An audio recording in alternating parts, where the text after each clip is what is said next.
Hello, first of all, I want to say, yes, I did recently shave, and, yeah, I'm doing a movie review, and the movie I want to review is Son of Batman. Now, Son of Batman is a direct-to-DVD animated film which was released in 2014.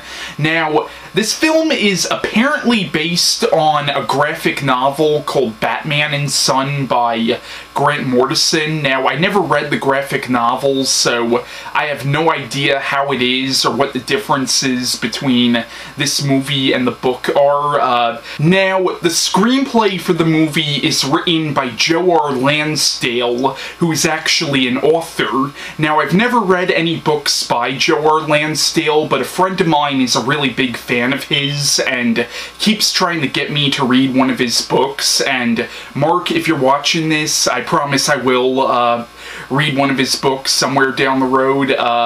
But Lansdale also wrote the short story which Don Coscarelli made into the movie Bubba Hotep with Bruce Campbell.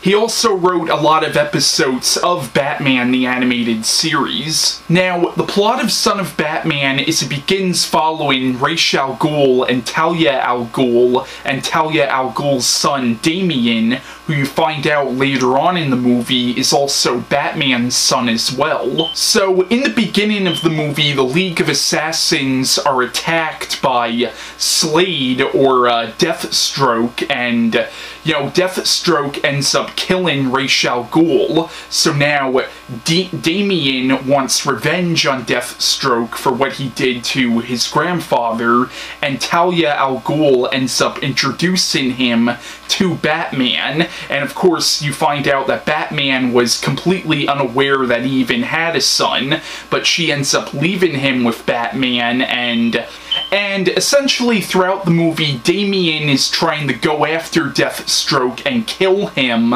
you know, but now Batman is trying to teach Damian his moral code, and he's trying to teach Damian how killing is not the right way to go about it. How if he kills Deathstroke, he's no better than he is. And long story short, Damian essentially ends up becoming the next Robin in this movie. Now, I enjoyed Son of Batman. I thought it was a pretty good movie, and I enjoyed seeing the character arc that Damian goes through throughout this movie, because at first he's kind of a spoiled brat, and he pretty much is still a spoiled brat by the end of the movie, but he does kind of learn to be a little more humble, I guess, by the end of it, and really, when you stop to think about it, it's really not 100% his fault that he is as spoiled as he is, because that's kind of how he was raised. You know, so I thought he was definitely an interesting character. Now, I haven't read that many comics with the character of Damian in it.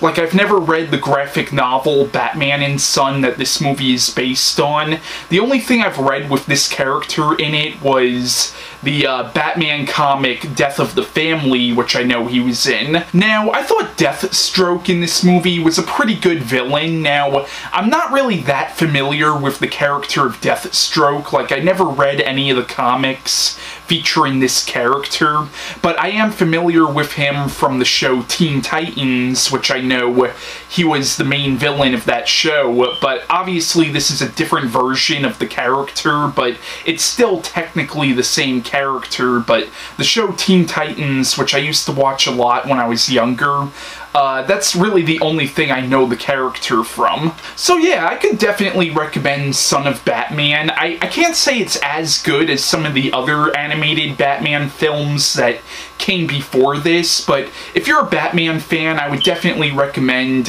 you know, giving this a watch. So yeah, that's my review on Son of Batman, and bye.